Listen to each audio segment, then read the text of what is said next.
Salut à tous et bienvenue sur ce nouveau podcast, c'est Tony et comme vous le savez, c'est toujours un grand plaisir pour moi de vous retrouver pour démarrer cette nouvelle semaine ensemble. Pour tous ceux qui me découvriraient avec ce podcast et qui ne me connaissent pas, donc je suis entrepreneur, je vis de l'immobilier depuis 2018, j'ai de l'immobilier locatif et aussi je fais de l'achat-revente et de la création de lotissements. J'ai écrit un livre d'ailleurs à ce sujet qui s'appelle Riche de liberté, où j'explique comment pouvoir gagner sa vie, pouvoir être indépendant financièrement en divisant des terrains, en faisant des divisions foncières. J'ai aussi une formation sur le sujet où vraiment je t'aide à trouver des opérations rentables et surtout à les analyser pour savoir si elles valent le coup ou pas. Voilà, pour la petite présentation. Je voudrais commencer ce podcast comme d'habitude en remerciant tous les gens qui font vivre ce podcast vraiment, qui le rendent vivant, tous les gens qui m'écrivent chaque semaine. Donc un grand merci à Xavier, Yann, Eric, Benoît, David, Anaïs, Ludovic, Thibaut, Fabienne, encore Xavier, Christophe, encore Thibaut, Jérôme, Yanis, Léa, Audrey et Ludovic. Voilà, un grand merci à vous tous pour vos messages et vos retours sur le podcast de la semaine dernière. Pareil, si vous écoutez ce podcast, écoutez, n'hésitez pas à mettre un petit like ou un abonnement. On est 104 sur YouTube. Merci beaucoup. Franchement, ça me fait hyper plaisir. Et sur Apple Podcast, on en est à 54 commentaires 5 étoiles. Donc merci beaucoup à vous. C'est vraiment ce qui m'aide le plus et ce qui aide à la visibilité du podcast. Voilà, si vous pouvez vous abonner, vous liker le podcast. Bon, c'était le petit quart d'heure promo. Et non, il n'est même pas fini le petit quart d'heure promo, puisque je voudrais aussi faire la petite promo pour le nouveau podcast que j'ai créé avec mon pote Yann de l'Instagram YalfaImo. Un podcast vraiment 100% immobilier. Ça sort tous les vendredis à 10h. C'est dispo partout. Ça s'appelle Les Gentlemen Investisseurs. Si vous aimez l'investissement, écoutez, n'hésitez pas à aller l'écouter. Je pense que ça vous plaira. Puisque sur Une vie de liberté, j'aime beaucoup parler à la fois d'investissement, mais aussi de dev perso. Je parle quand même de temps en temps d'immobilier, où on le voit, il s'adresse quand même un peu aussi aux investisseurs. Et d'ailleurs à tout le monde à qui le podcast plaît, bien entendu. Mais au moins avec le podcast des Gentlemen Investisseurs, on est pour ceux qui aiment vraiment l'immobilier, 100% immobilier. C'est chaque semaine un échange entre Yann et moi. Voilà, on se renvoie la balle, des fois on n'est pas d'accord. Et on a eu déjà des très bons retours, je sais que ça vous plaît, donc voilà. N'hésitez pas à aller écouter le podcast des Gentlemen Investisseurs. Mais écoutez, on pourrait commencer ce podcast un petit peu comme d'habitude en revenant sur celui de la semaine dernière. Donc la semaine dernière, j'ai eu beaucoup de réactions. C'est un podcast qui vous a plu, sur donner. Voilà, est-ce qu'il faut donner pour recevoir ou donner pour pouvoir recevoir? Telle est la nuance et un podcast qui vous a vraiment intéressé. J'ai eu un premier retour qui m'a plu, que j'ai envie de partager avec vous. C'est un message de Quentin. Salut Tony, merci pour ce podcast que tu donnes. C'est toujours un plaisir de l'écouter. Merci Quentin. Je me demande si beaucoup de gens donnent. Ne serait-on pas plus souvent confronté à des échanges de bons procédés? Je vais le relire parce que j'étais mal parti. Je me demande si beaucoup de gens donnent. Ne serait-on pas plus souvent confronté à des échanges de bons procédés? Pour reprendre ton exemple, donner un dîner à des amis, pour moi, c'est donner de bon cœur, mais un coup c'est chez l'un, un coup c'est chez l'autre, donc je considère plus cela comme un échange. Effectivement, parfois dans la vie, et c'est ce que je disais dans le podcast de la semaine dernière, on dit qu'on donne, mais en fait, on ne donne pas vraiment, c'est un échange déguisé, un échange masqué. Et parfois, dans les repas entre amis, effectivement, ça peut être un peu ça. Si on dit on donne un repas parce que ça fait plaisir de voir les gens, si les gens viennent et que derrière, on se sent ou obligé de réinviter, alors pour moi, c'est aussi du savoir-vivre. Si on a été invité, on rend l'invitation. Et si on n'a pas envie de rendre l'invitation, c'est qu'on n'a pas envie de voir ses amis. Et à ce moment-là, il vaut mieux couper la relation, pour moi. Mais effectivement, si on donne dans l'espoir d'être reçu, oui, c'est plus du don et c'est un échange, effectivement. Donc ça nous interroge quand même sur beaucoup de choses. Juste ce petit message aussi sur la relation qu'on a aux autres. Est-ce qu'on est vraiment en train de donner? Est-ce que c'est vraiment des amis? Est-ce qu'on se reçoit par convention sociale pour renvoyer une invitation? Telle est la question. Mais en tout cas, ça mérite de se la poser pour ne pas entretenir des relations parfois qui servent à rien. Ou quand on a des super relations avec des potes, donner pour le cœur, quoi. Donner parce qu'on a vraiment envie de donner. On peut aussi parfois avoir des copains qui ont, je sais pas, une toute petite maison ou qui vivent en appart et qui, eux, peuvent pas recevoir comme on peut les recevoir chez nous quand on a une grande maison. Donc après, c'est trouver comment aussi donner à sa façon quand on ne peut pas donner dans des repas, par exemple, puisque là, l'exemple, c'est des repas. C'est un petit peu ce que ça m'amène comme réflexion. Voilà, où parfois, on peut donner d'une certaine façon et recevoir d'une autre. Peut-être que c'est donner un repas, mais à la place, le copain n'invite jamais à manger. Par contre, il est toujours là pour donner des coups de main. À ce moment-là, il donne aussi à sa façon. Et j'ai reçu aussi un message de Xavier. Xavier qui me dit: depuis octobre 2019, j'ai donné mon temps et j'ai payé sans négocier les factures à mes artisans qui ont rénové ma maison. Résultat, j'ai une équipe sérieuse d'artisans. J'aimerais beaucoup augmenter mes revenus un jour pour pouvoir faire un don important qui correspondra à 10% de mes revenus annuels pour la SPA. Donc ça, c'est super intéressant, le message de Xavier. Voilà, il dit que ces artisans, il y a eu des plus-values, il y a eu des choses qui ont peut-être dépassé, ou tout simplement payé sans négocier pour avoir une prestation de qualité. Ça peut s'apparenter à du don aussi, puisque chaque fois qu'on n'est pas en train de négocier à chaque fois, voilà, en tout cas, on donne sa confiance ici. Et résultat, ce qu'il a récolté, Xavier, en retour, c'est une équipe sérieuse d'artisans pour ses dossiers. Et c'est super parce qu'on le sait, quand on est investisseur, quand on a une équipe sérieuse autour de soi, c'est vraiment déjà des tonnes de soucis en moins, quoi, concrètement. Donc, on reçoit de cette façon-là. Et Xavier qui nous dit: j'aimerais beaucoup augmenter mes revenus un jour pour faire un don qui correspondrait à 10% de mes revenus pour la SPA. Ça aussi, c'est super intéressant d'avoir une cause qui nous est chère. Et on pourrait même se poser la question, pourquoi parfois attendre d'augmenter ses revenus pour donner? Est-ce qu'on ne pourrait pas donner tout de suite? Alors moi, c'est quelque chose que je ne fais pas pour l'instant. Alors, pour quelle raison? Je ne me la suis pas vraiment posée. Est-ce que je n'ai pas une cause qui m'est chère, à laquelle j'ai envie de donner? Mais je connais en tout cas des gens qui le font, qui donnent systématiquement entre 5 à 10% de leurs revenus à une association qui leur tient à cœur. Donc si les revenus sont variables, c'est des entrepreneurs. Donc un mois, ils ont moins gagné, ils donnent moins puisqu'ils donnent un pourcentage. Mais en tout cas, je trouve que c'est quelque chose vraiment de super bien. Et ces gens-là, je me souviens qu'ils ont donné le conseil de dire n'attends pas d'avoir des revenus supérieurs pour donner. Donne dès à présent, même si c'est 1% de tes revenus par exemple, et que ça représente 15 ou 20 euros par mois, donne-les quand même tout de suite et tu recevras en retour. Et en plus, les dons sont déductibles d'impôts, je crois presque à plus de 60%. Donc, ça fait aussi une bonne raison.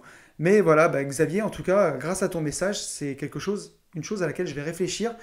Et je vais voir s'il y a une cause, en tout cas, qui me touche plus qu'une autre. Mais je pense que c'est quelque chose que je pourrais faire et qui serait vraiment bien. Et qui me ferait aussi du bien. Puisqu'on l'a vu, donner, ça rend heureux. Donc, je pense que tu viens de déclencher, en tout cas, en moi, une petite case qui s'est allumée. Et je vais y réfléchir, en tout cas, sérieusement. Mais écoutez, je crois qu'on a fini avec le retour sur le podcast de la semaine dernière. Et on va pouvoir passer au podcast du jour. Alors pour le podcast de cette semaine, je vais vous avouer que j'ai eu la semaine dernière une grosse semaine et j'ai eu peu de temps pour réfléchir au podcast et en tout cas, j'ai pas su en tout cas le trouver exactement et j'ai changé 3 fois d'idée parce que paradoxalement, j'ai une foule de sujets que j'ai envie de traiter. Et aujourd'hui, celui qui est ressorti en fait, où je me suis dit, écoute, fais-toi plaisir, va vers celui qui te fait le plus envie. Le sujet c'est le suivant, c'est: peut-on toujours avoir une seconde chance dans la vie? Je me suis posé cette question parce que, dans la culture populaire, on prône toujours ça, on dit toujours qu'on peut avoir une seconde chance, on peut toujours avoir une seconde chance, et à la fois dans la culture populaire, on ne supporte pas l'échec, surtout en France où on stigmatise l'échec. Et d'ailleurs, cette culture populaire, elle nous vient souvent des États-Unis, puisque dans les films d'amour, par exemple, c'est que ça, les films d'amour. Une seconde chance, on voit le héros qui fout tout en l'air, son couple qui fait n'importe quoi et qui va passer le film entier pour retrouver sa compagne et qu'il y aura toujours une seconde chance puisqu'il y a toujours un happy end et ils finissent toujours ensemble à la fin. On le voit aussi, un film qui m'a vraiment marqué, c'est Avengers. Alors, vous regardez peut-être pas tous les Avengers, mais en gros, dans Avengers, ce qui se passe, c'est qu'ils doivent combattre un grand méchant, tous les Avengers, qui s'appelle Thanos. Et Thanos, dans l'avant-dernier Avengers, arrive à ses fins en fait. Et il récupère un pouvoir qui lui permet de faire disparaître une personne sur 2 de l'univers. Donc il réduit la moitié l'univers, enfin la population de l'univers de moitié.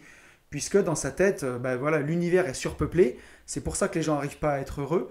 Et pour que les gens soient heureux, faut le dépeupler, donc il supprime la moitié de la population. Et à la fin de l'avant-dernier film, on a l'impression que voilà, c'est fini, quoi. Ils n'auront plus jamais une seule chance de remettre voilà, l'univers comme il était avant.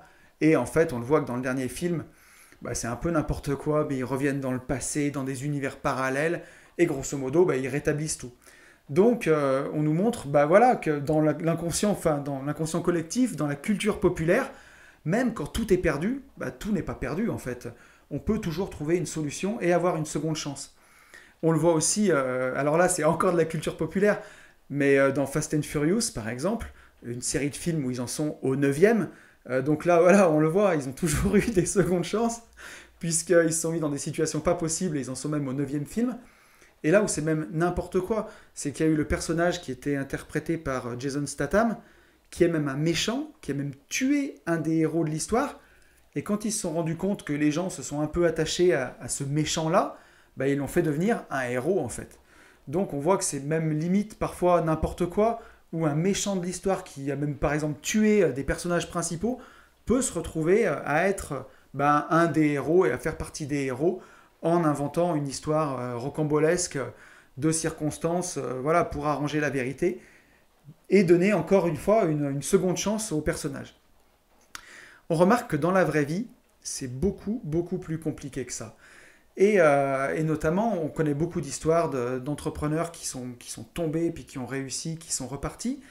Et il y a des fois où la seconde chance est beaucoup plus compliquée.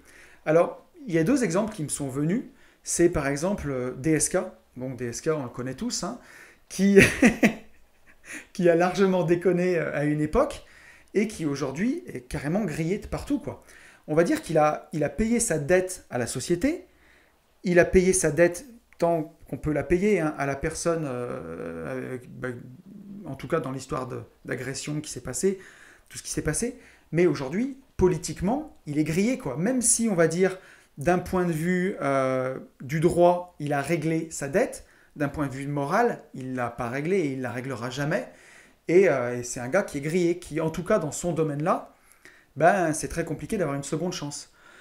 La deuxième dont on peut parler, puisque elle m'est venue, j'ai entendu à la radio encore en parler de cette histoire cette semaine, c'est Bertrand Cantat. Bertrand Cantat, donc, qui a assassiné Marie Trintignant, enfin, en tout cas, qui l'a tué dans toutes les circonstances qu'on connaît. Je ne veux pas revenir là-dessus, mais il a purgé sa peine de prison, en tout cas, du point de vue de la société, c'est quelqu'un qui a purgé sa peine, et aujourd'hui, il continue de chanter, de se produire même sur scène, et d'avoir des chansons qui continuent un peu, parce que j'ai voulu écouter pour aller loin dans ce podcast, mais qui sont un peu dans la veine de Noir Désir, où c'est un peu contre la société, et où il se permet, entre guillemets, de donner des leçons sur nos politiques, sur les gens qui nous gouvernent. Et on connaît le passé qu'il a eu, quoi. Donc, du point de vue du droit, il a le droit à une seconde chance, il a purgé sa peine, il a payé son dû. Mais du point de vue de la morale, est-ce que quand on a eu son histoire, quand on a fait ce qu'il a fait, est-ce qu'on peut se permettre encore d'aller donner des leçons, entre guillemets, et de se produire sur scène? On le voit que du point de vue de la morale, en tout cas, moi, j'ai pas la réponse. Mais ça crée un putain de débat, quoi, concrètement. Et on voit que les gens sont hyper partagés. Et il y a plein de gens qui disent qu'il ne peut pas avoir une seconde chance, en tout cas en tant que chanteur, quoi. Peut-être qu'il pourrait avoir une seconde chance s'il s'engageait dans une cause noble, entre guillemets, pour se racheter moralement. Et encore là, moi, je ne suis pas la morale, hein, j'ai rien à dire là-dessus. Mais, on le voit, moi, ça m'interroge, et ça interroge beaucoup de gens sur est-ce qu'on peut avoir une seconde chance quand on a dépassé certaines limites. Donc, on va essayer de dénouer la pelote de laine tout au long du podcast. On va parler de ça. Je vous donnerai mon avis, ce que j'en pense, et voilà, tout ça. Et ensuite, moi, je me suis posé la question dans ma vie à moi. Est-ce que j'ai toujours eu une seconde chance? Est-ce que j'ai toujours eu et saisi une seconde chance? La première chose à laquelle je pense, c'est quand j'ai voulu avoir un diplôme d'ingénieur. Donc, quand j'étais plus jeune, en terminale, je ne savais pas ce que je voulais faire dans la vie. Il n'y avait rien qui me passionnait vraiment, à part les sciences à l'époque.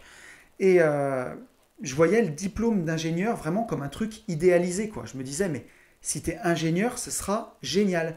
J'avais vraiment une énorme envie de devenir ingénieur. Donc, et j'idéalisais une école, c'était l'INSA à Lyon, voilà, à Villeurbanne. C'est une école que j'avais vraiment, vraiment envie de faire. Donc, une fois que j'ai eu mon bac, Enfin, avant d'avoir mon bac, j'ai postulé dans cette école et j'ai carrément pas été pris, puisque j'ai eu 12 de moyenne au bac et c'était pas suffisant.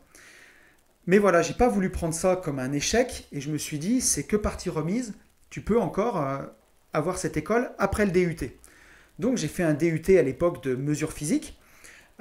Et à la fin de mon DUT, j'avais à peu près 14 de moyenne en DUT. Je crois que j'avais fini dans les 20 premiers de la promo. Et je suis allé passer les entretiens. Et j'ai encore pris une porte dans la gueule parce que voilà, bah, ils n'ont pas voulu de moi. J'avais pas des résultats assez bons. J'ai pas réussi les entretiens, c'était pas bon. Et donc là, je me suis dit, qu'est-ce que je peux faire? Donc je suis allé à la fac, j'ai fait une licence maîtrise en plasturgie, très technique, ça me plaisait pas beaucoup. Mais par contre, bon, mine de rien, j'ai dû quand même bosser à un moment, même si j'ai pas eu l'impression de travailler beaucoup à cette époque-là, mais j'ai terminé premier ou deuxième de promo, je crois. Et j'avais entendu à cette époque-là qu'on pouvait rentrer en école d'ingénieur en quatrième année et faire les 2 dernières années d'école d'ingénieur sur 5 ans.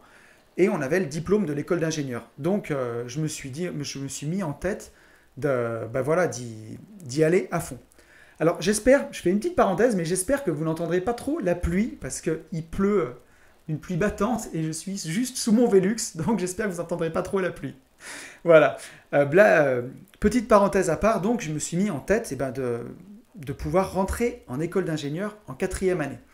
Et là, je suis allé passer les entretiens et j'ai vraiment tout donné, j'ai pas voulu abandonner. Et figurez-vous que j'ai été pris et j'ai pu intégrer l'INSA de Lyon en génie physique et faire les 2 dernières années de cette école.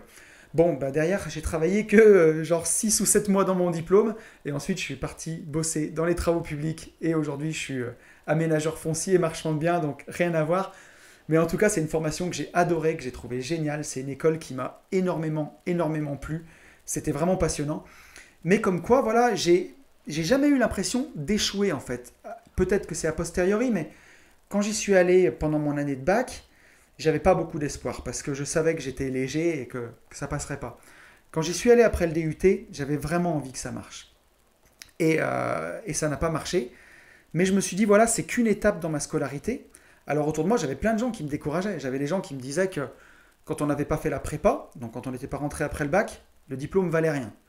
J'ai des gens qui m'ont dit que quand on rentrait après le DUT, bah, le diplôme valait peut-être quelque chose, mais que c'était pas aussi noble. J'ai des gens qui me disaient que faire un bac plus 5 en 6 ans, du coup, c'était bidon et que ça marcherait pas. Mais au final, eh ben, j'ai réussi. Aujourd'hui, je suis diplômé de cette école. Bon, même si j'ai pas travaillé dans le diplôme, pour moi, c'était un aboutissement. Enfin, c'était vraiment quelque chose d'important parce que, voilà, les sciences m'ont toujours passionné et à l'époque, je me souviens que je m'éclatais dans ces études-là. Voilà, je savais pas quel boulot je voulais faire derrière et je savais pas que je me ferais piéger dans la rat race et que ça serait si compliqué. Mais les sciences en elles-mêmes me plaisaient beaucoup. Et comme quoi, bah, il fallait pas lâcher parce que quand je suis rentré en quatrième année, mon diplôme vaut quelque chose, je l'ai, il est dans mes papiers, il existe bien, et j'ai bien réussi à l'avoir, quoi. Et comme quoi, bah, on dit souvent jamais 203, 2 échecs, tu verras ce que ça va donner. Mais non seulement là, j'ai eu une deuxième chance, une seconde chance, mais aussi une troisième chance, et j'ai réussi. Et le plus drôle, c'est que quelques années plus tard, j'avais été sélectionné pour participer au jury d'admission de l'école. Alors ça tombait en même temps que plein d'autres impératifs de boulot, et j'ai pas pu l'honorer. Ça a été un grand regret, mais comme quoi je me suis dit, tu vois, dans la vie t'envoie toujours des cadeaux, l'univers t'envoie toujours des cadeaux. Cette école, elle t'a refoulé 2 fois, elle t'a pris la troisième, et à la fin, elle t'a choisi parmi d'autres personnes bah, pour sélectionner les futures personnes qui pourraient rentrer dans cette école. J'avais trouvé ça vraiment, vraiment génial, quoi. Et voilà, donc bah, la vie, là, m'a donné une seconde, une troisième chance. J'ai aussi eu bah, une deuxième chance, des tonnes de deuxième chances dans l'immobilier. Mon premier achat, mon premier immeuble, c'était complètement raté, quoi. Complètement raté. À tel point que je me suis demandé comment j'allais m'en sortir, que ce soit financièrement ou en termes de temps. Et j'ai jamais lâché, jamais lâché. Alors j'avais 2 associés sur ce bien, ça aide aussi à garder bah, la patate, quoi. Mais résultat, aujourd'hui, c'est un bien que j'ai toujours, qui marche bien, qui est bien entretenu, qui est bien loué.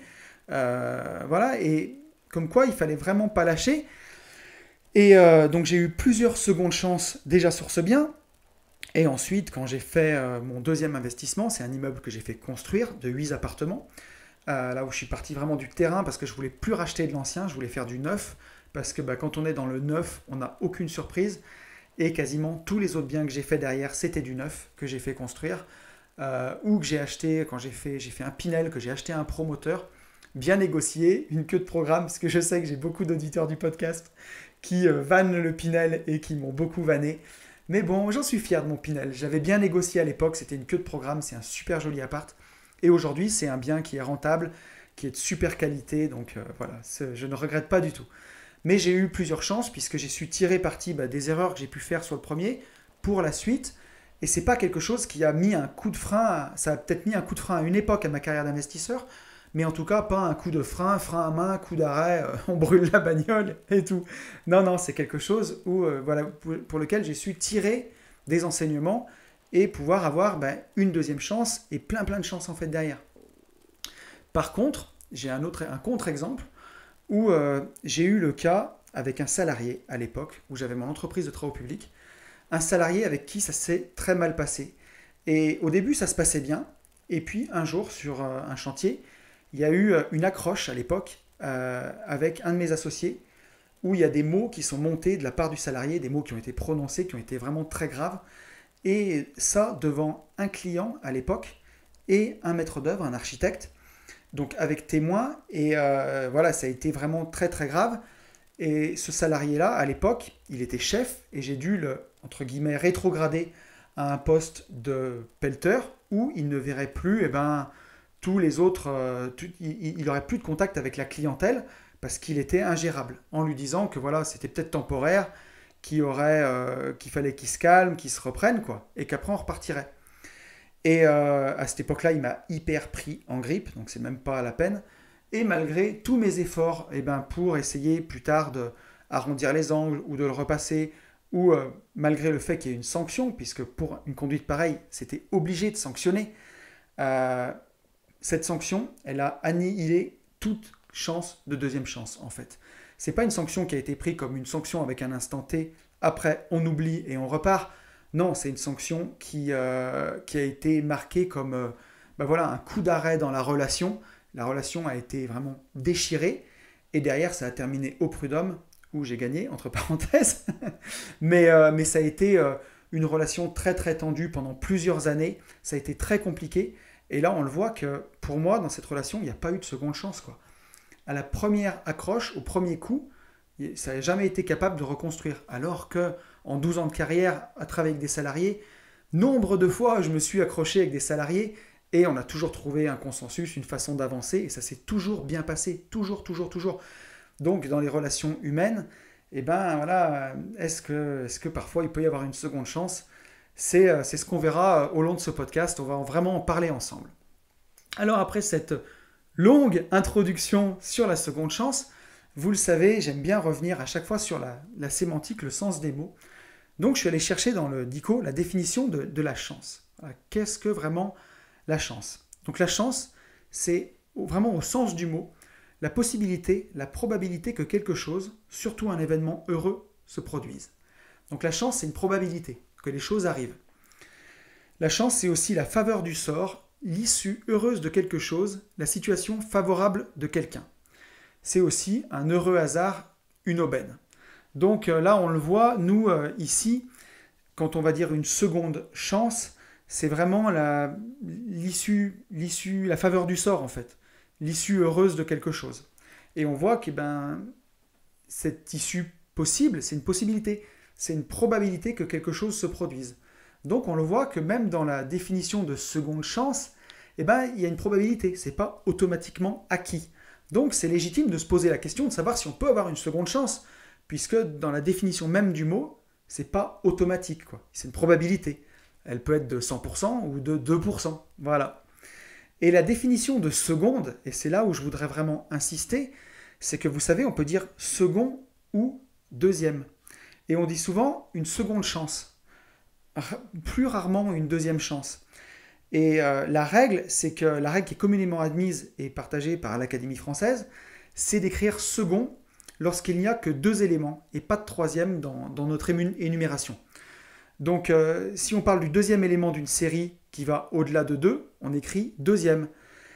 Mais quand la série n'est que de 2, ben on écrit second. Si vous faites une course, vous êtes à 2, il y a un premier, un second. Si vous faites une course, vous êtes à 3, il y a un premier, un deuxième et un troisième. Alors aujourd'hui, bon, cette règle, elle a tendance à être admise aujourd'hui de dire second, même dans une course on est 40.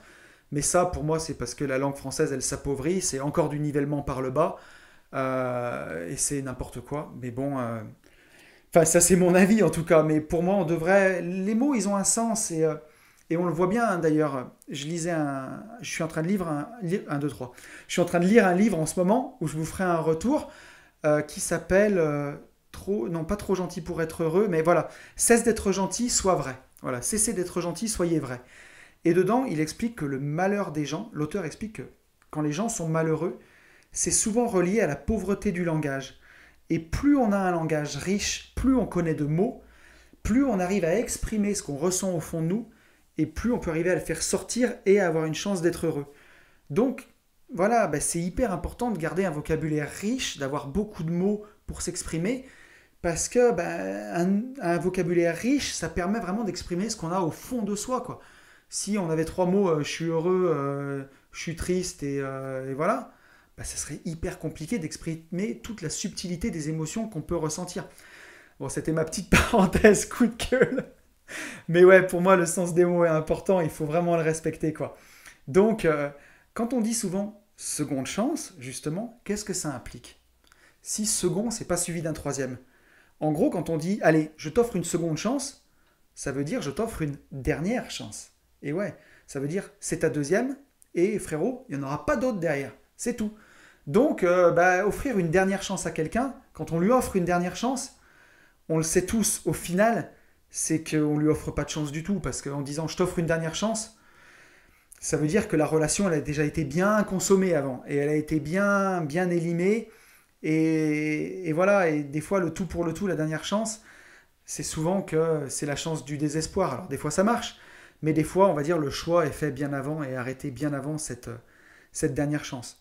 Mais donc, quand on donne une seconde chance à quelqu'un, bah, implicitement, on lui dit que c'est une dernière chance et pas une deuxième chance qui laisserait implicitement la possibilité d'une troisième et d'une infinité de chances, en fait, qu'on donnerait voilà, des chances à quelqu'un de se remettre et tout.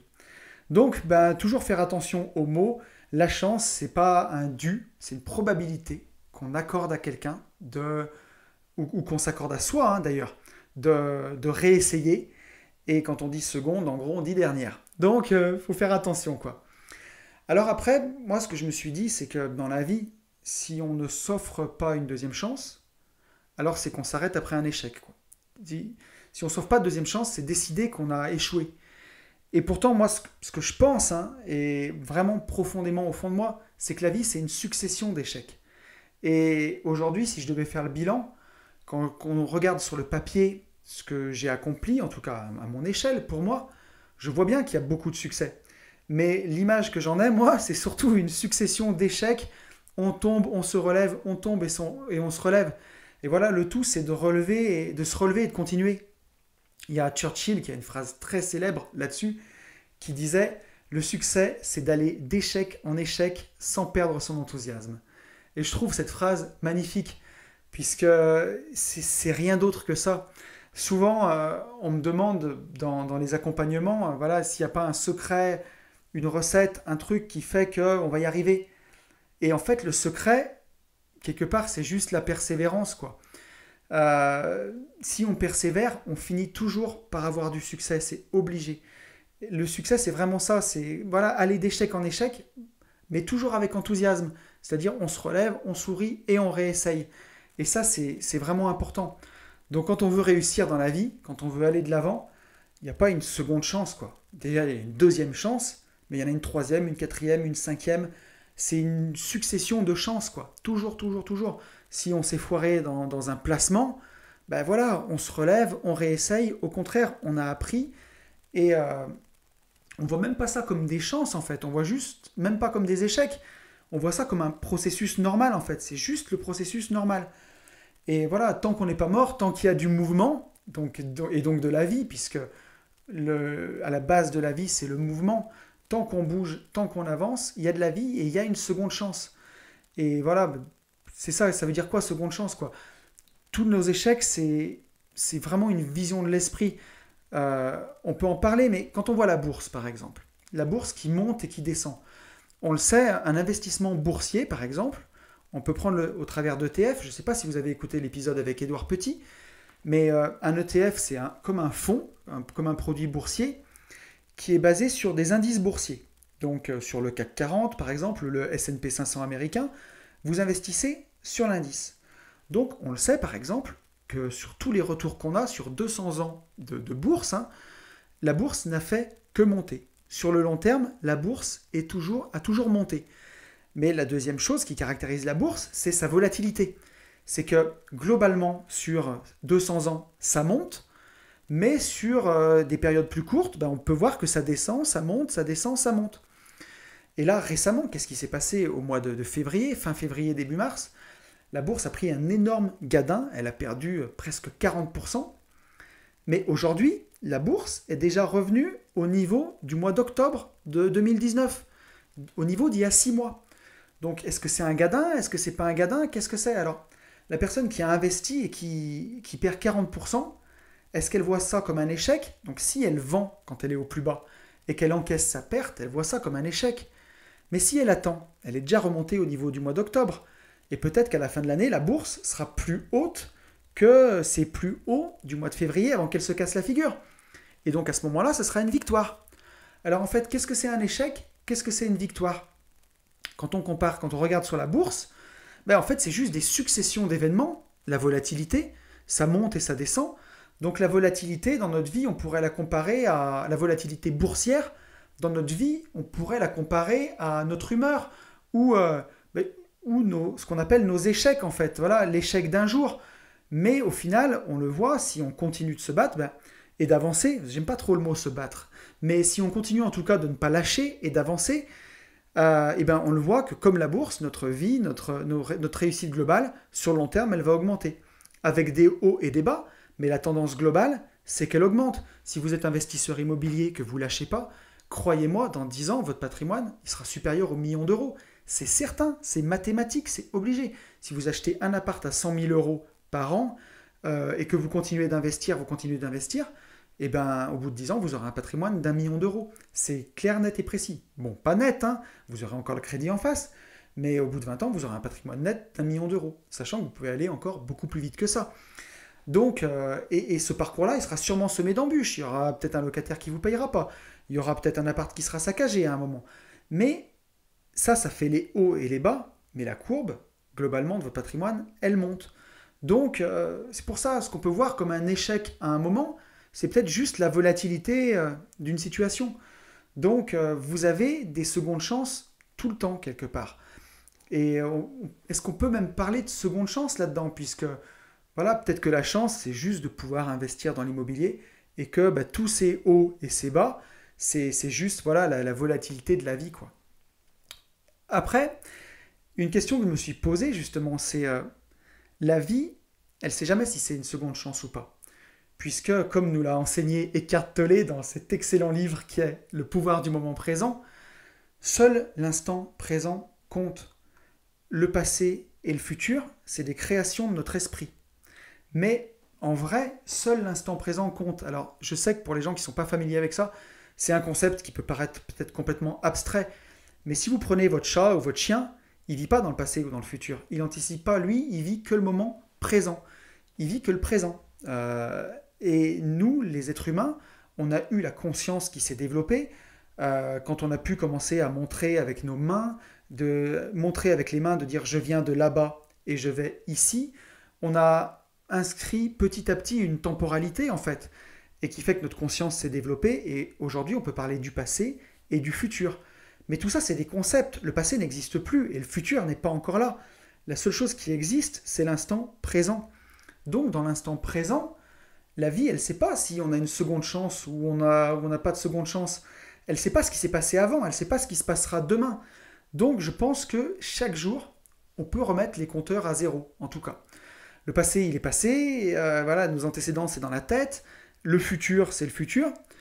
Par exemple, en amour, même si, on va prendre cet exemple-là, mais si vous n'avez pas d'expérience avec le sexe opposé, ou que vous avez l'impression que vous avez eu que des échecs avec le sexe opposé, quand vous allez rencontrer une personne, une nouvelle personne, elle ne sait pas combien de relations vous avez eues, la durée de vos relations, si ça a été compliqué, pas compliqué. Vous rencontrez la personne, c'est tout frais, tout neuf. Donc chaque rencontre, c'est une possibilité de seconde chance et de remettre les choses à zéro. Et au final, ce qui fera réussir ou tout foirer, c'est tout le bagage que vous avez dans la tête et on va dire peut-être parfois la pièce de théâtre que vous allez jouer avec la personne en répétant vos conditionnements passés parce que vous ne les avez pas digérés ou quoi, ou alors justement en les répétant pas si vous avez brisé le cercle, peut-être un cercle vicieux que vous aviez dans votre tête, dans vos relations, et là vous arrivez à démarrer quelque chose de nouveau. Donc, en gros, alors on verra que tout ça, ça va être nuancé à la fin du podcast. Je vous le nuancerai à la fin du podcast, mais je veux déjà développer tout ça pour le nuancer à la fin. Ce que je pense, c'est la plus grande chose à faire si on veut avoir une seconde chance, c'est de travailler sa résilience. Donc en physique, puisque on voit que mon diplôme d'ingénieur me sert, parce que je suis quand même ingénieur en génie physique à la base. Donc en physique, la résilience, c'est la capacité d'un matériau à absorber l'énergie quand il se déforme sous l'effet d'un choc. Donc d'une déformation rapide. Un choc, c'est une déformation rapide. Et on va distinguer deux types de matériaux. Il va y avoir les matériaux fragiles, donc comme les céramiques ou certains plastiques, et des matériaux ductiles. Donc là, il y a beaucoup de matériaux plastiques là-dedans. Donc les matériaux fragiles, c'est ceux qui vont casser rapidement. Donc ils ont une déformation dans le domaine. Il y a deux domaines de déformation. Il y a le domaine élastique, c'est une déformation réversible. Donc par exemple, vous écrasez du plastique avec une presse, vous lâchez, et l'objet que vous avez déformé, il revient exactement à sa dimension initiale. Donc la déformation que vous avez faite, elle est dans le domaine élastique. Mais après, si par exemple vous l'écrasez complètement et qu'il ne revient pas à sa forme initiale, qu'il est tout tordu, là vous l'avez déformé dans le domaine plastique. C'est une déformation permanente. Donc par exemple, du verre, quand vous allez l'appuyer et qu'il va casser tout de suite, c'est qu'il n'a presque pas de domaine élastique, il n'a qu'un domaine plastique, où il va casser tout de suite. Et si vous déformez du plastique, et ben vous allez voir qu'il y a un domaine élastique, où il revient à sa place, comme un élastique qu'on peut mettre dans les cheveux par exemple. Et si vous tirez dessus comme un fou, ben il sera distendu, il ne reviendra jamais à sa forme. Il va en reprendre un petit peu parce qu'il aura une petite déformation élastique, mais il aura une déformation plastique qui le laissera dans son état initial. Et donc en psychologie, la résilience, c'est la capacité de triompher des différents traumatismes qu'on a subis en fait. Donc voilà, comme pour les matériaux en physique, vous pouvez avoir une déformation élastique, c'est-à-dire tout ce qu'on vous dit, tout ce que vous subissez, en gros ne vous fait rien quoi. Sur l'instant, ça va vous mettre un coup, mais une fois que c'est passé, que vous l'avez digéré, ça revient dans votre état initial. Mais vous pouvez avoir aussi une déformation plastique. Quand on vous fait trop de mal, vous êtes cassé, quoi. Vous êtes, si vous ne le digérez pas, si vous n'arrivez pas à travailler dessus, vous êtes définitivement, attention, hein, je le mets avec des guillemets. Vous ne voyez pas les guillemets quand j'enregistre, mais j'ai fait des guillemets avec mes doigts. Voilà, en tout cas, tant que vous n'avez pas travaillé dessus, vous pouvez avoir une déformation plastique, entre guillemets, qui vous laisse justement un petit accro, quoi, un petit accro dans le moral. Donc le but d'être résilient, c'est d'agrandir sa zone de domaine élastique et de rapetissir la zone plastique et d'avoir la capacité de triompher des traumatismes subis, quoi. Voilà. Rester, même si ça vous déforme un peu, revenir rapidement dans votre état de morale initial. Donc si on veut avoir une seconde chance tout le temps, le but c'est vraiment de travailler sa résilience, quoi. Alors la résilience, ça a été introduit par Boris Cyrulnik. C'est très très intéressant, il a écrit plusieurs livres, Boris Cyrulnik, j'en ai lu qu'un moi, mais c'est vraiment très très intéressant. C'est sur les traumatismes, beaucoup sur les traumatismes de l'enfance, c'est très très intéressant. Donc je pense que si on travaille sa résilience, on peut toujours avoir une seconde chance. Et on peut citer Paulo Coelho qui disait « Il n'y a qu'une seule chose qui puisse rendre un rêve impossible, c'est la peur d'échouer ». Donc voilà, si vous travaillez votre résilience, votre peur d'échouer, votre rêve ne sera jamais impossible. Alors, d'où l'importance de rêver grand. Je peux vous renvoyer au podcast sur l'importance de rêver et de rêver grand. Voilà. Si on travaille sa résilience, on peut toujours avoir une seconde chance. Mais, je tiens à apporter un mais, parce qu'il y a des fois où je pense on ne peut pas. Et là, je vais revenir sur le début du podcast où j'ai parlé de Strauss-Kahn ou de Bertrand Cantat, pour ces exemples-là. Il y a une phrase qui dit qu'on n'a jamais 2 fois l'opportunité de faire une bonne première impression. Et ça s'appelle l'effet halo. Donc là, il y a des Américains qui ont travaillé, qui ont fait une expérience où ils ont montré, je crois, à 55 personnes des photos de gens. Et ils leur demandaient, en regardant la photo, juste une photo, le physique de la personne, d'aller décrire leur personnalité. Donc ils ont décrit leur personnalité, et ensuite ils ont eu l'opportunité de passer 20 minutes avec chaque personne des photos. Et il y a une minorité de personnes qui, à l'issue des 20 minutes, a changé ce qu'il avait écrit juste en voyant la photo. La majorité des personnes sont restées sur leurs a priori. Donc on voit que on n'a effectivement pas 2 fois l'opportunité de faire une première bonne impression. Ça, on le voit quand vous investissez, quand vous allez chez votre banquier, si vous y allez en short claquette pour le premier rendez-vous, même avec un dossier béton, même avec une épargne de fou, vous envoyez le signal « je suis un branleur », en gros, et le banquier va mal le prendre. Alors que si vous y allez super habillé, je ne vous dis pas de mettre une cravate, mais au moins mettre une chemise quand on va à la banque, et bien propre sur vous, vous envoyez un signal de je suis quelqu'un de sérieux. Et même si votre dossier est moins bon, peut-être qu'il aura peut-être plus de chances de passer parce que vous avez envoyé ce signal-là. Ensuite, quand vous connaissez bien votre banquier, je fais une petite dédicace à mon pote Alex qui se reconnaîtra. Je ne sais pas s'il est allé chez le banquier en tongs, mais il est déjà allé chez le notaire en tongs. Mais quand vous avez fait votre impression que la personne vous connaît très bien, ensuite vous pouvez vous permettre plein de choses. Mais vous pouvez vous permettre d'aller chez le banquier en polo ou en t-shirt. Moi, je suis déjà allé chez le banquier en t-shirt avec une veste. Mais parce que je connais bien mon banquier. Mais la première fois que je vais aller voir un banquier, il faut faire une première bonne impression. Et en tout cas, la science et les expériences le montrent. Si vous avez fait une première fois mauvaise impression, vous n'aurez quasiment pas de seconde chance de faire une deuxième bonne impression. Voilà. Donc, ce que je peux dire et ce que j'ai l'impression, c'est que parfois les choses dépendent de nous, uniquement, et parfois non. Je pense que dans la vie, on peut toujours avoir une seconde chance quand les choses ne dépendent que de nous et de notre propre volonté. Mais si ça implique des autres personnes et des émotions d'autres personnes, comme je le disais, vous êtes responsable que de 50% de la relation. Alors moi, j'aime bien dire qu'on est responsable à 100%, et prenez en vous la 100% de la responsabilité de vos relations. Ça vous aidera à avoir des bonnes relations, je pense. Mais en réalité, si la personne en face de vous, c'est un mur, ma foi, vous n'êtes responsable que de 50%. Et là, si la personne en face de vous a décidé que vous n'aurez pas de seconde chance, vous n'aurez pas de seconde chance. On le voit dans l'exemple avec mon salarié, où moi, je ne suis pas rancunier, je sanctionne quand il faut sanctionner, mais ensuite, une fois que c'est fait, pour moi, on remet les compteurs à zéro.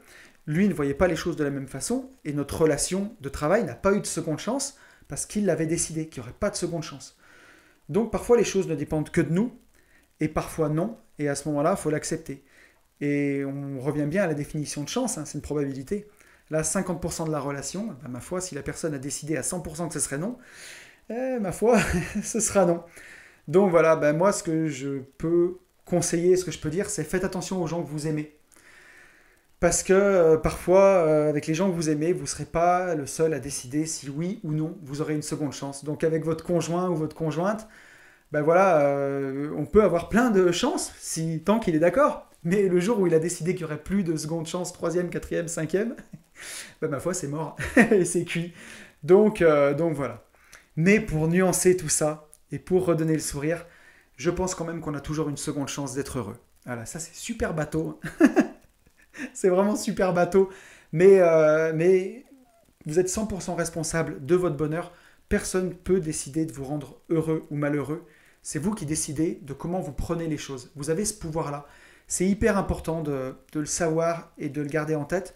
Donc même si l'autre ne vous donne pas de seconde chance, vous en revanche, vous pouvez toujours vous donner une seconde chance d'être heureux et une seconde chance de réussir vos projets. Donc voilà, écoutez, je crois qu'on arrive au bout de ce podcast. J'espère qu'il vous aura plu, que vous l'aurez aimé, que ça vous aura donné à réfléchir et matière à réfléchir aussi là-dessus. S'il vous plaît, envoyez-moi toutes vos réflexions sur ce podcast, tout ce que ça vous a inspiré. Ça aide à nourrir ma réflexion et c'est un plaisir de le partager après chaque semaine avec vous. Vous savez, la semaine dernière, en fin de podcast, je vous ai fait une annonce puisque je lance l'accompagnement Une vie de liberté. Donc j'ai été hyper heureux parce que j'ai eu pas mal de demandes. Donc il y a plusieurs personnes que je vais aider. Aujourd'hui, il y a 3 personnes que je vais aider. Donc à les aider à avancer sur tous leurs blocages. L'accompagnement Une vie de liberté, on va dire que c'est plus un accompagnement mindset avec aussi mon savoir en immobilier et en investissement pour vous aider. Mais c'est vraiment un accompagnement si vous avez des blocages dans la vie qui vous empêchent d'avancer. Ben, j'ai envie de vous aider à lever ces blocages-là. Donc n'hésitez pas à me contacter. Vous m'envoyez un petit DM ou un petit message. On fait un appel ensemble d'une demi-heure, 1 heure. Je vois votre problématique, je vois si c'est dans mes cordes et si je peux vous aider. Et après, je vous mets à l'aise tout de suite, vous donnez ce que vous voulez. Voilà, vous décidez. Si le montant vous va, il m'ira à moi. Voilà, je ne peux pas vous mettre plus à l'aise. Donc voilà, je voulais prendre 5 personnes pour me limiter et voilà, et pas partir dans tous les sens et vraiment faire quelque chose de qualité parce que j'ai vraiment à cœur d'aider. Donc aujourd'hui, j'ai 3 personnes que je vais accompagner et il reste 2 places. Donc si ça vous dit, contactez-moi, on se fait cet appel-là. Après, si vous voulez un accompagnement que vous n'avez pas de limite dans la tête et que vous réussissez vraiment dans votre domaine, c'est génial et vraiment félicitations à vous. Si vous voulez un accompagnement immobilier, je le fais aussi, bien sûr, avec AB Invest, ou aussi on a des clients en accompagnement, mais vraiment là, c'est sur des projets, c'est du 100% IMO, je le fais aussi. Mais voilà, pour qu'il n'y ait pas d'ambiguïté, je fais aussi cet accompagnement, Une vie de liberté, un accompagnement dans l'esprit du podcast. Donc voilà, si ma personnalité vous plaît, si vous avez envie que je vous aide personnellement, ça prendrait la forme d'un appel de 2 heures. Voilà, on fait un Skype pendant 2 heures tous les mois et on fait le point sur là où vous en êtes. Et puis après, on prend rendez-vous pour le mois d'après. Et moi, je vous aide à vaincre vos blocages et à avancer vers vos rêves, vers ce que vous avez envie d'atteindre. Voilà, écoutez, j'espère qu'en tout cas, ça vous enthousiasme et il reste 2 places. Écoutez, je crois que ça y est, on a fini, on est au bout du podcast. Écoutez, je vous souhaite le meilleur, je vous souhaite d'avoir beaucoup de résilience, je vous souhaite de réduire votre domaine de déformation plastique et d'augmenter votre domaine de déformation élastique. Je vous souhaite d'avoir des secondes chances dans la vie et de vraiment voir la vie comme une succession de secondes chances, parce que franchement, je pense que c'est ça. Je vous souhaite à tous le meilleur, merci encore de me suivre et je vous souhaite surtout de vivre libre.